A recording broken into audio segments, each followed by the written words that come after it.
if they do this, this is their last war, because there aren't enough Russians under age 20 to theoretically repopulate the system. So when this is done one way or another, Russia is done. A battlefield defeat for the Russians isn't going to change anyone's mind. But if you break the Russian system, that would. The president recently approved allowing Ukraine to use U.S.-provided weapons to fire across the Russian border. What was happening up around Kharkiv, which was new just in the last couple of months, was a Russian offensive where they were moving from one side of the border directly to the other side of the border.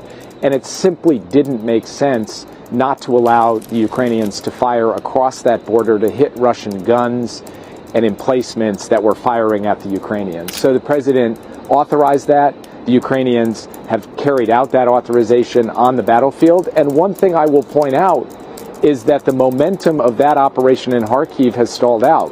And the United States will continue to support Ukraine in holding the line and pushing back against the aggressing Russian forces. You need to look at the Patriot system not in terms of what's been going on for the last several months, but what's going to be going on for the next. So the last several months, obviously, the Ukrainians needed more air defense. The Russians were taking advantage of a lull in weapons deliveries, and obviously it would be relevant to get defense for that. But what's really coming up now is the imminent arrival of Western fighter jets, most notably the Mirages from France and the F-16s from the United States and its allies. If the Ukrainians can achieve, even just for brief moments, local air superiority, then the capacities of the Ukrainian military to launch offensives changes. Every offensive that the Ukrainians have attempted for the last 12 months has bogged down because they don't have air superiority. And if they can't maneuver functionally with armor and armored vehicles, then they can't move nearly as quickly, they can't move in large number, and it makes it a lot easier for Russian artillery to pick them apart. Well, if you can achieve, even just for a few hours, a certain blanket, then the tables turn and the Ukrainians can do things like clear mines without having to get shot at from artillery. You throw a Patriot into that, you throw the new F-16s into that, you combine that with a little bit more liberal restrictions on the Ukrainians' ability to target objects within Russia proper. And you're seeing the Ukrainians already starting to use things like the ATACMS to prep, say, Crimea by basically taking out something like an S-400 air defense system a day for the last week.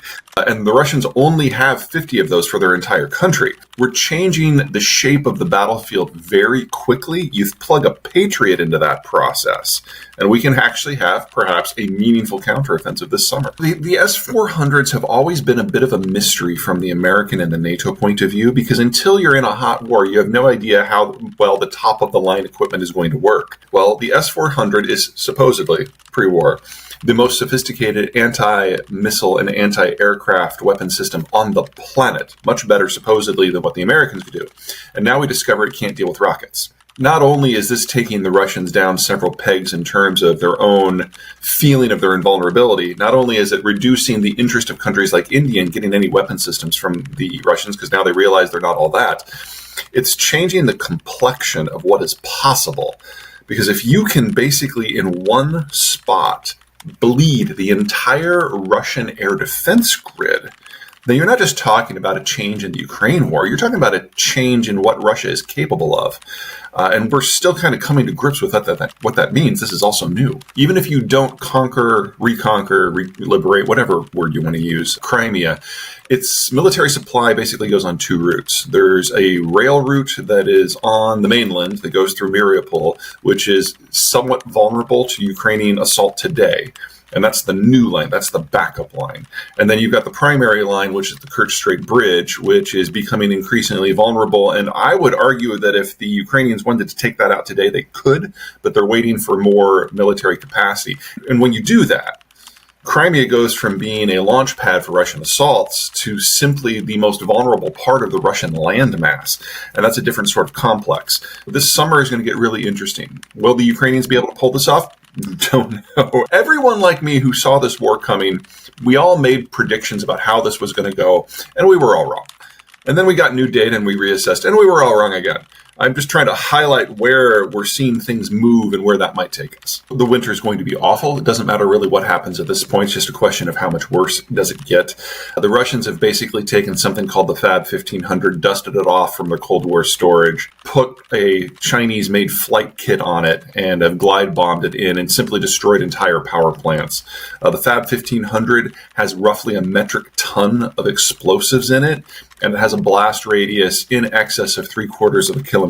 So you're not talking about sending an Iranian drone into a small transformer station, something that can be repaired in a few hours.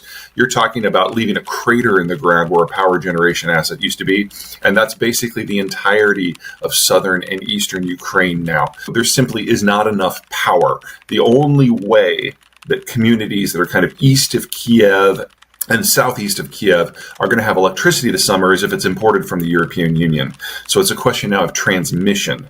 Now, luckily, transmission is cheaper to put up than new generation, but yes, it's going to be a cold winter for all concerned. The Russians, by my math, have now set 34 red lines that the West has tiptoed across and then boldly stepped across, with the most recent one being the use of Western military technology to directly strike Russian territory across from the Kharkiv border. This is one of those things where if you have a time machine and you could go back 6 months, you could say that, this line and this line and this line were all simply Russian propaganda intended to make the West self-deter. Maybe we could have moved more aggressively. I understand why so many people want us to move more aggressively. The problem is we only have to be wrong once. Doing this slowly bit where one country, for example, the Brits sending the Storm Shadows, tiptoe across the line before everyone else gets in, I fully support that strategy. We will never get it perfectly right, but the consequences for getting it wrong are horrendous. As for the Azov Battalion specifically, this is a group that is, if they were headquartered anywhere in the Western world, most of their leadership would probably be in prison. But when you talk about neo-Nazi propaganda and fascist ideology, we're now in a situation where the strongest, most aggressive, most hateful fascists in the world are in the Kremlin, and that blurs the lines, for better or for worse. I'm pretty good at what I do, and I predicted that the war would begin in 2022 back in 2010. I don't have access to the information that is necessary to say that this will work in terms of calling the Russians on a bluff, and this won't. I'm not going to second guess the people who are in that position. I just say that I understand the caution, and I think it's prudent. We've also seen the Ukrainians go after a radar system that's deep within Russia, a couple hundred kilometers, that was designed primarily for ballistic missile defense. So you're talking about a strategic asset, but it also serves a purpose of detecting aircraft 1,000 kilometers away. So everything is now game, and the better that the Ukrainians can break up that system so it's not a unified network, the easier it will be then for them to achieve that all-important local superiority in aircraft. The Russians had 8 million men in their 20s, or at least that's what they started the war with. If they've lost 500,000 now, and 1 million have fled, that still leaves them with 6.5 million bodies to throw at this problem. And to be perfectly blunt, the Russians have yet to fully mobilize. Most of the people that they've brought in through their draft system have been minorities from ethnically disadvantaged, economically disadvantaged areas. They haven't really gotten into the core of what the country is capable of. That's still ahead of us. But at this rate, there's no way the Russians can keep this up for another 8 years.